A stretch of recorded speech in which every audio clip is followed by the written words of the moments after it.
Hello everyone, welcome you all in your own channel learn everything. So ਅਸੀਂ ਕਰ ਰਹੇ ਸੀ ਕੈਮਿਸਟਰੀ ਦਾ ਚੈਪਟਰ ਸੋਲੂਸ਼ਨ। ਹੁਣ ਉਹਦੇ ਵਿੱਚੋਂ ਜਿੰਨੇ ਵੀ ਮਾਸਟਰ ਗੇਡਰ ਕੁਐਸਚਨ ਆਏ ਆ ਉਹ ਮੈਂ ਲੈ ਕੇ ਆਈ ਹਾਂ ਕੁਐਸਚਨ। ਤੁਸੀਂ ਇਹ ਕੁਐਸਚਨ ਪਹਿਲਾਂ ਖੁਦ ਦੇਖ ਲਓ, ਖੁਦ ਅਟੈਂਪਟ ਕਰਨ ਦੀ ਕੋਸ਼ਿਸ਼ ਕਰੋ। ਲਾਈਕ ਤੁਸੀਂ ਨਾਲ ਮੈਂ ਆਪਸ਼ਨ ਵੀ ਲਿਖਿਆ, ਤੁਸੀਂ ਨਾਲ ਆਪਸ਼ਨ ਵੀ ਦੇਖ ਸਕਦੇ ਹੋ ਕਿਹੜਾ ਕਿਹੜਾ ਹੈਗਾ ਆ। ਤੇ ਉਸ ਤੋਂ ਬਾਅਦ ਮੇਰੇ ਨਾਲ ਮੈਚ ਕਰ ਦੇਣਾ। ਦੈਨ ਮੈਨੂੰ ਕਮੈਂਟ ਬਾਕਸ 'ਚ ਦੱਸਣਾ ਕਿ ਤੁਹਾਨੂੰ ਉਹਦੇ ਵਿੱਚੋਂ ਕਿੰਨੇ ਕੁਐਸਚਨ ਆਉਂਦੇ ਸੀ।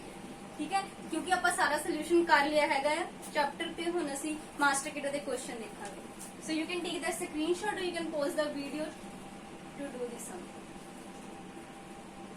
ओके, सो असी हुण करदे आ वाले क्वेश्चन।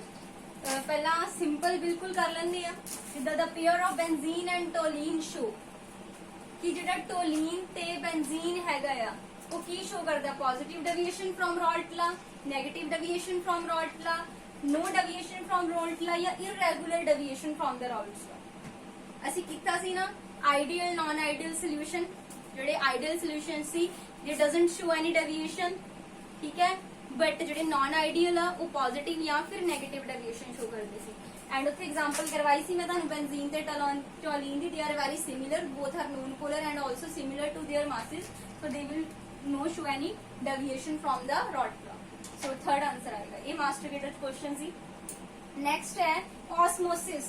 ऑस्मोसिस की हुंदा सॉल्वेंट मूव करदा from high concentration to lower concentration या फिर low concentration to higher concentration. कीता सी ना आपां सॉल्वेंट किधरों मूव करदा, from low to high. Okay, so ये वाले दो क्वेश्चन तो आराम नाल हो गए। देन न्यूमेरिकल करते हैं।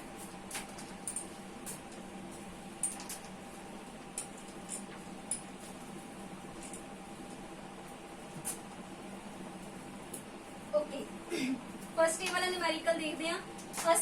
6.90 मोलर। मोलर मतलब कैपिटल एम। मोलैरिटी दी हुई थानू, मोलैरिटी कितनी गिवन आ, that is 6.90 molar of KOH solution. Solution केड़ा KOH है, दैट मींस तुसी मोलर मास फाइंड कर सकते हो आराम नाल। सोल्यूशन दा ओदा अपना सोल्यूट दा K दा हुंदा 39, ऑक्सीजन दा हुंदा 16 plus 1 you will get 56। 39 plus 17, yes 56। okay, then 30% by mass, that means the weight of solute जेड़ा given mass हैगा solute दा, that is 30% दस रहा है कि 30 ग्राम जे है, मतलब पूरा सोल्यूशन किन्ने च होएगा 100 च। मतलब मास ऑफ सोल्यूशन कितना होएगा, मैं इदां दा सम तुहानू शायद दस्सिया भी सी कि परसेंटेज होवे, दैट मींस वो शो कर रहा परसेंटेज, मतलब टोटल कितना है चीज होते 100 आ। पूरा सोल्यूशन दा मास कितना होएगा 100, ओदे विचों 30 ग्राम की है KOH। This is the mass of solution the KOH, जिन्हों मैं WB भी लिख सकती हूं। क्लियर, इन्नी चीज क्लियर होगी। KOH सोल्यूशन वाटर दे विच लिया होया। पता ही करना density of solution, what we have to find the density of the solution. ये डेंसिटी दा सिंबल होगा।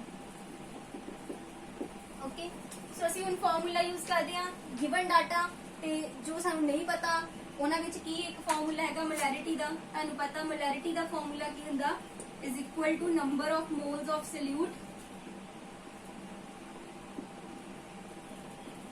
अपॉन ਕੀ ਹੁੰਦਾ volume of solution multiply by 1000 ਜੇ ਗ੍ਰਾਮਸ ਦੇ ਵਿੱਚ ਹੋਵੇ, ਹੈ ਨਾ, ਇਦਾਂ ਹੀ ਕਰਦੇ ਆਪਾਂ। ਓਕੇ, अच्छा सॉरी, सोल्यूशन ਦਾ वॉल्यूम जे ml मिलीलीटर्स ਦੇ ਵਿੱਚ ਹੋਵੇ। ਇੱਥੇ ਕਿਉਂਕਿ ਆਨਸਰ ਸਾਨੂੰ ਮਿਲੀਲੀਟਰਸ ਪ੍ਰੋਵਾਈਡਡ ਹੈ, ਇਸ ਲਈ ਅਸੀਂ ਮਲਟੀਪਲਾਈ ਬਾਈ ਕਰਾਂਗੇ 1000।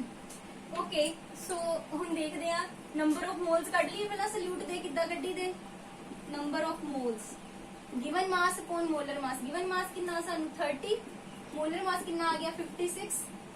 ਇਹਦੀ ਜਗ੍ਹਾ ਅਸੀਂ ਕੀ ਫਿਲ ਕਰ ਦਾਂਗੇ 30 ਅਪॉन 56 ਤੇ ਮੋਲੈਰਿਟੀ ਕਿੰਨੀ ਗਿਵਨ ਆ 6.90। Okay, upon volume of solution नहीं पता सानू, इन्हें इदी रहन दो। मल्टीप्लाई बाय की चल रहा साडे को हुण वॉल्यूम ते डेंसिटी च की कोई रिलेशन हुंदा डेंसिटी की हुंदी always equal to mass upon volume.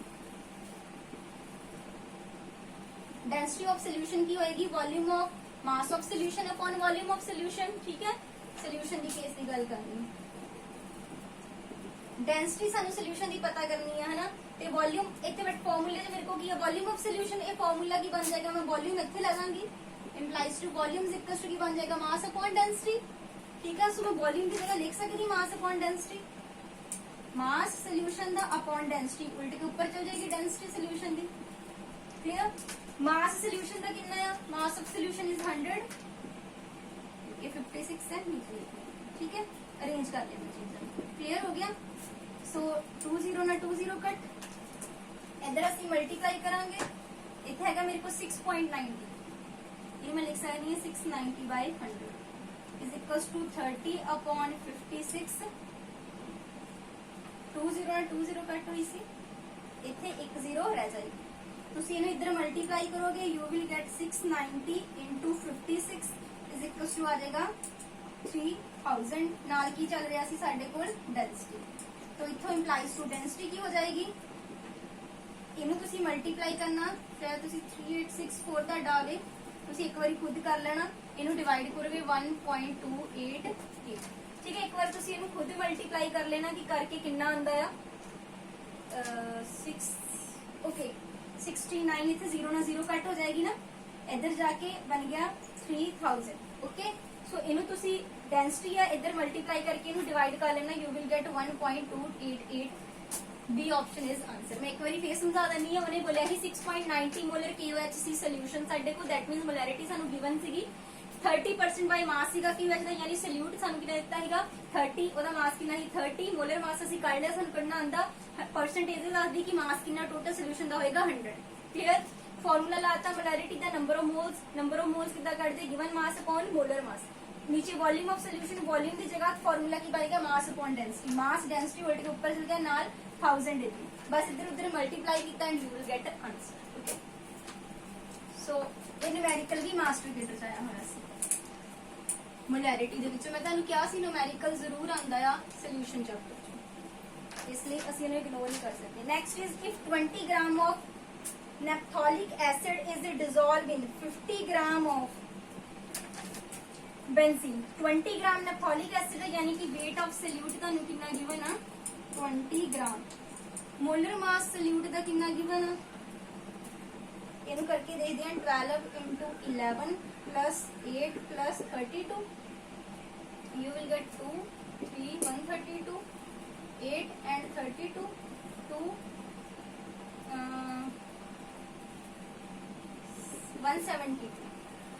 170 okay 50 gram of benzene यानी वेट ऑफ ਤੁਹਾਨੂੰ सॉल्वेंट कितना ਦਿੱਤਾ ਹੈ 50 ग्राम ਜਿਹਦੇ ਵਿੱਚ ਘੋਲਿਆ KF ਦੀ ਵੈਲਿਊ ਕਿੰਨੀ ਪ੍ਰੋਵਾਈਡਡ ਹੈ 1.72 ਫ੍ਰੀਜ਼ਿੰਗ ਪੁਆਇੰਟ ਡੈਲਟਾ TF ਕਿੰਨਾ ਦਿੱਤਾ sorry depression in freezing point कितना देता है 2K 2 kelvin went half factor पता की करना सानू पता वेंट हॉफ फैक्टर की हुंदा normal molar mass to the observed molar mass कीता सी ना आपां